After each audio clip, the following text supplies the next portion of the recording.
بسم اللہ الرحمن الرحیم۔ السلام علیکم ورحمۃ اللہ وبرکاتہ۔ اللہ رب العزت کے نام سے شروع کرتا ہوں جو بڑا مہربان نہایت رحم کرنے والا ہے۔ اللہ تبارک و تعالیٰ کے پیارے محبوب صلی اللہ تعالیٰ علیہ وسلم کی آج ہم نور کی بات کرنے والے ہیں۔ سرکار دو عالم صلی اللہ تعالیٰ علیہ وسلم نے حضرت جابر بن عبداللہ انصاری سے سوال کیا کہ اللہ تعالیٰ نے تخلیق کائنات یعنی زمین و آسمان، لوح و قلم، عرش و کرسی سب کچھ سے پہلے کس چیز کو بنایا؟ سید کونین صلی اللہ تعالیٰ علیہ وسلم نے فرمایا اول اللہ تبارک و تعالیٰ نے نور۔ جابر اللہ تعالیٰ نے سب سے پہلے تیرے نبی کے نور کو پیدا فرمایا۔ اللہ کی شان اکبریہ اور محمد مصطفیٰ کی شان مصطفی دیکھیے۔ خالق کائنات پہلے سورج، مالک کائنات کے لیے کی پہلی فکر، پروردگار عالم کی پہلی تخلیق، مالک کون فیکون کا پہلا ارادہ، رب ذوالجلال کا پہلا شہکار جو بنا وہ محمد صلی اللہ تعالیٰ علیہ وسلم کا نور تھا۔ اللہ کی تعالیٰ کی ذات نور ہے۔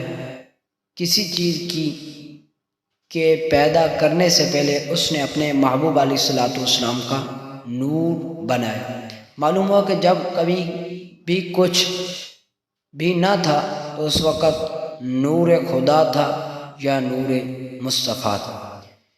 علماء فرماتے ہیں کہ اللہ تعالیٰ نے ہمارے نبی کریم صلی اللہ تعالیٰ علیہ وسلم کے نور کو اپنے نور کے فیض سے پیدا فرمایا۔ نور الہی کی مادہ سے نہیں، رب العزت جس طرح اپنی ذات میں وحدہ لا شریک ہے اسی طرح اس کی صفات میں بھی کوئی شریک نہیں۔ ہر چیز کی ایک تاریخ ہوتی ہے، نور محمد کی اپنی ایک تاریخ ہے۔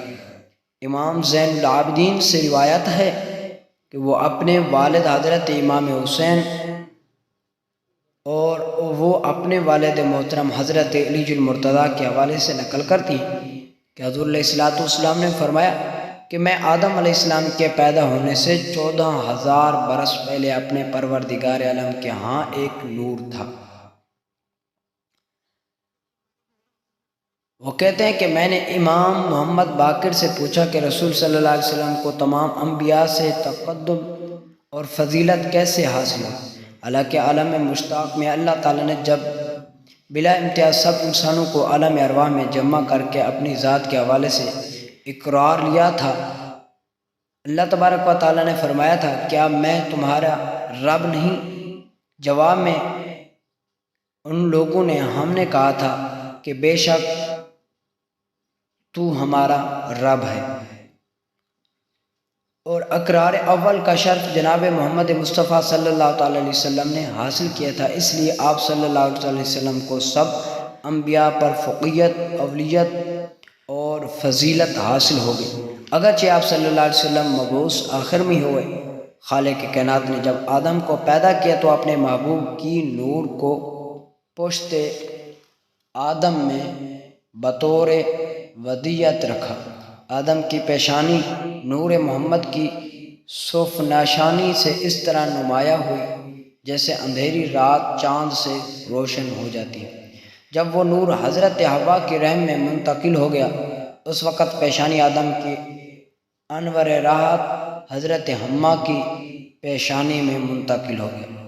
پاک پشتوں سے پاکیزہ رحموں میں نور کی منتقل کا یہ سلسلہ نسل در نسل جاری رہا۔ سیرت رسول مقبول صلی اللہ علیہ وسلم سے شہادت ملتی ہے کہ جناب رسالت مآب صلی اللہ علیہ وسلم کے والد گرامی حضرت عبداللہ کی پیشانی سے نور محمدی چمکتا تھا۔ یہی نور آقا نامدار صلی اللہ علیہ وسلم کے پردادا حضرت ہاشم کی پیشانی سے بھی نمایاں تھا۔ بنی اسرائیل کے علماء حکام عزت و تکریم سے انہیں سجدہ کرتے اور ان کے ہاتھ چومتے تھے۔ شاہ روم نے اپنی بیٹی کے رشتے کی پیشکش محض اس لیے کی تھی کہ نور نبوت ان کی طرف منتقل ہو جائے۔ ورقہ بن نوافل عیسائی عالم اور مبلغ کی بہن ام قتال بھی اپنے مذہب کی عالمہ تھی۔ حضرت عبداللہ کی پیشانی سے نور نبوت دے کر اس نے آپ کو دعوت گناہ دی، لیکن نیک فرشت ہونے کی بنا پر آپ نے وہ پیشکش ٹھکرا دی۔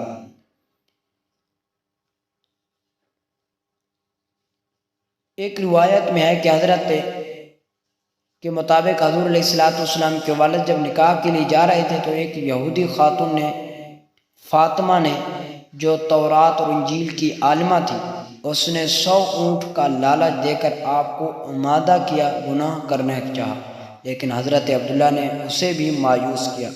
سیدہ آمنہ سے نکاح کے بعد جب دوبارہ اسی عورت سے ملاقات ہوئی تو حضرت عبداللہ نے اپنے والد عبد المطلب کی ہدایت کے مطابق اس سے پوچھا کیا وہ 3 روز قبل والی پیش پر قائم ہے؟ اس عورت نے کہا کہ میں اب تم سے نکاح نہیں کرنا چاہتا۔ اللہ نے اپنے محبوب کا جو نور پیدا فرمایا تھا وہ بڑا قیمتی نور تھا۔ اللہ تعالیٰ نے اپنے نور کے فیض سے نبی کا نور پیدا فرمایا اور نبی کے نور کے فیض سے کارخانہ قدرت کی اہم چیزوں کو تخلیق فرمایا۔ اللہ تعالیٰ نے اپنے محبوب کے نور کے 4 حصے کیے۔ پہلے حصے سے قلم، دوسرے حصے سے لوح، تیسرے حصے سے عرش اور چوتھے حصے سے کائنات کو پیدا فرمایا۔ ہم کائنات کا مشاہدہ رکھتے ہیں اس لیے اس کا مفہوم سمجھ میں آتا ہے، لیکن قلم اور عرش ہمارے مشاہدہ اور ادراک سے ماوراء ہے۔ قلم خدائی کتبت کی چیز ہے، لوح وہ تختی ہے جس پر سب کچھ محفوظ کیا گیا ہے، وہ عرش و مقام ہے جہاں ایوان قدرت ہے۔ گویا یہ تینوں چیزیں انتہائی اہمیت کی حامل ہیں جن کا قدرتی کاملہ سے خاص تعلق۔ اللہ چاہتا ہے تو ان چیزوں کو اپنے نور سے پیدا کر سکتا تھا، لیکن پروردگار عالم نے اپنے محبوب کے نور کو یہ اعزاز بخشا کہ اس کے طفیل اپنی دفتر قدرت اور بالخصوص کائنات کو پیدا فرمایا۔ نور محمدی کی پاک اوصاف رکھنے کے لیے اللہ تعالیٰ نے حضور علیہ السلام کے کائنات کے تمام اباجات اور محاورات کو شرک و کفر کی نجات اور زنا کی آلودگی سے پاک رکھا۔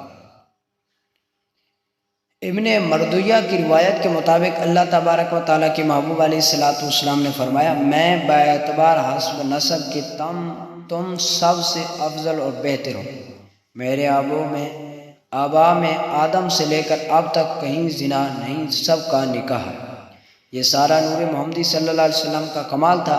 اسی نور کے ذریعے جناب رسالت مآب صلی اللہ علیہ وسلم کے آب و اجداد نہایت ہی حسین اور جمیل اور مخلوق خدا میں محبوب اور مقبول تھے۔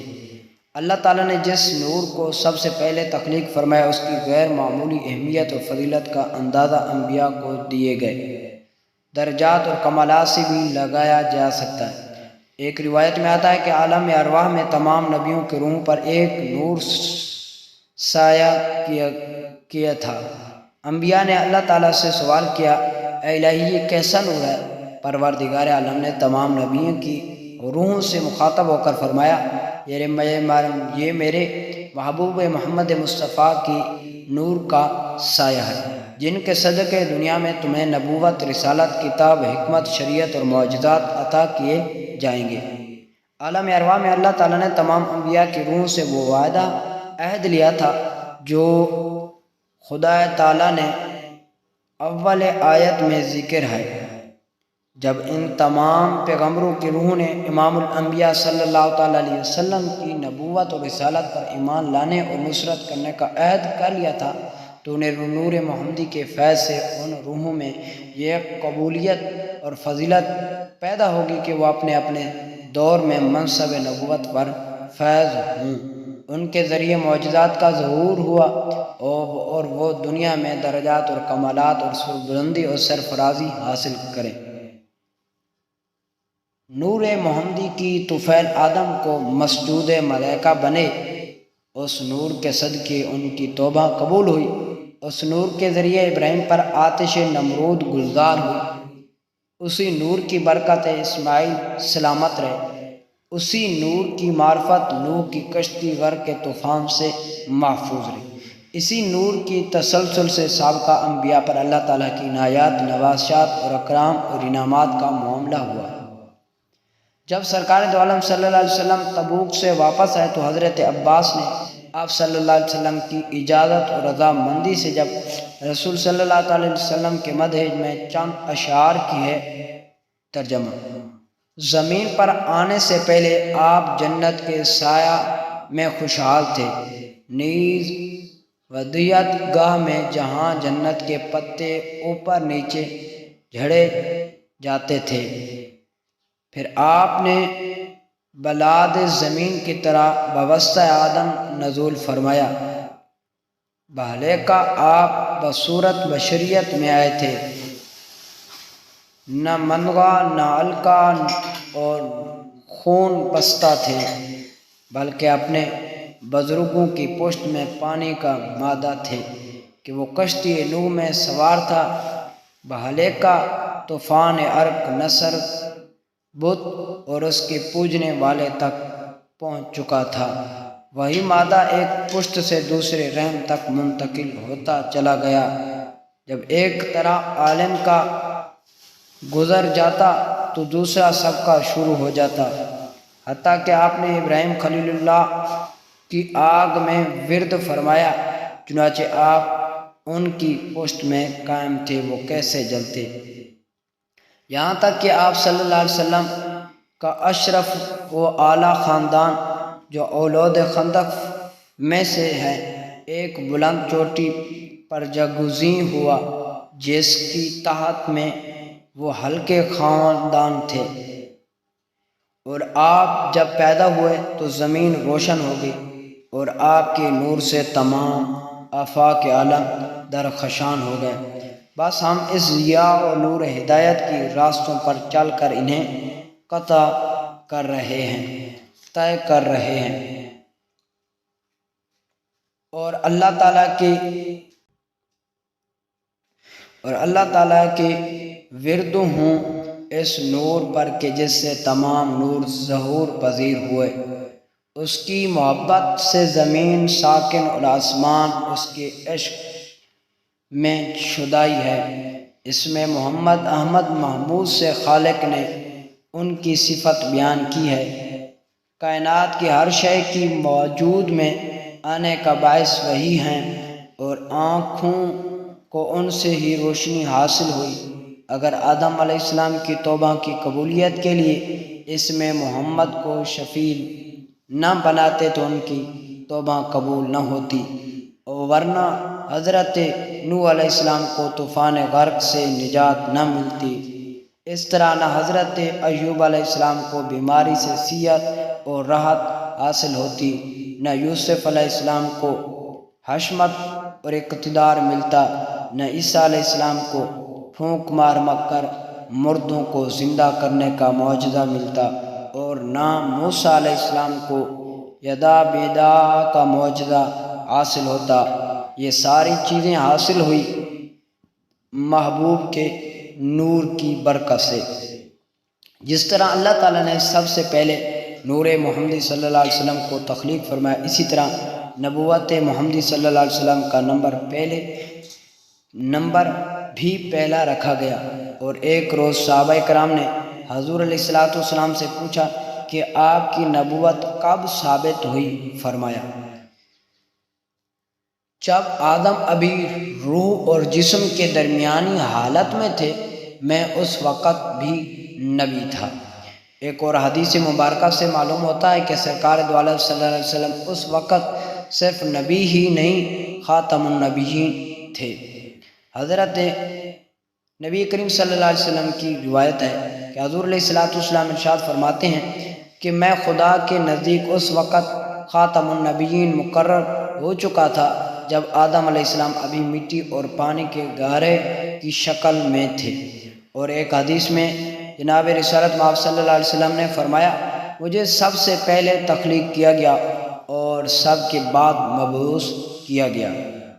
حضرت آدم علیہ السلام سے جب جنت میں خطا سرزد ہو گئی تو اللہ تعالیٰ نے آدم اور حوا دونوں میاں بیوی کو زمین پر بھیج دیا۔ آدم 350 سال خاک چھانٹتے پھرتے رہے اور دعا کا وظیفہ کرتے رہے۔ ایک روز آدم علیہ السلام نے اس دعا کے ساتھ رب العزت سے اللہ تبارک و تعالیٰ کے محبوب کے نام سے معافی طلب کی، اے اللہ اپنے محبوب کے صدقے معافی عطا فرما۔ پروردگار عالم نے معافی دے کر فرمایا، اے آدم میرا محبوب محمد مصطفیٰ صلی اللہ علیہ وسلم تو ابھی دنیا میں آیا ہی نہیں تھے، تو اس طرح نام کی خبر کیسے ہو؟ عرض کی مولا کریم جب تو نے میری وجود میں روح ڈالی تھی، میں نے سر اٹھایا تو عرش کے پایوں میں پر نام محمد لکھا پایا تھا۔ میرا پہلا تاثر یہی تھا کہ یہ نام واللہ اللہ کا محبوب خاص ہے، جس کا نام عرش کے پایوں کے زینت بنایا گیا ہے۔ اب جوزی نے اپنی کتاب میں لکھا ذکر کیا ہے کہ آدم علیہ السلام نے جب حوا کو چھونا چاہا تو حکم ہوا کہ آدم پہلے حق مار ادا کرو۔ عرض کی مولا اس وقت کیا دوں؟ میرے پاس تو کچھ بھی نہیں، نہ مکان نہ دکان نہ زمین نہ کاروبار۔ ارشاد ہوا، آدم میرے محبوب علیہ السلام پر 20 مرتبہ درود پاک پڑھ کر دو، یہی تمہارا حق مہر ہے۔ اللہ تعالی ہمیں اپنے محبوب حضرت محمد مصطفیٰ صلی اللہ علیہ وسلم کی پیروی کرنے کی توفیق عطا فرمائے، آمین۔ اگر آپ ہمارے چینل پر نئے ہیں تو چینل کو سبسکرائب کر دیں اور بیل آئیکن ساتھ دیے گئے بیل آئیکن کے بٹن کو بھی پریس کر دیں تاکہ ہماری نئی آنے والی اسلامی ویڈیو آپ تک بر وقت پہنچتی رہے۔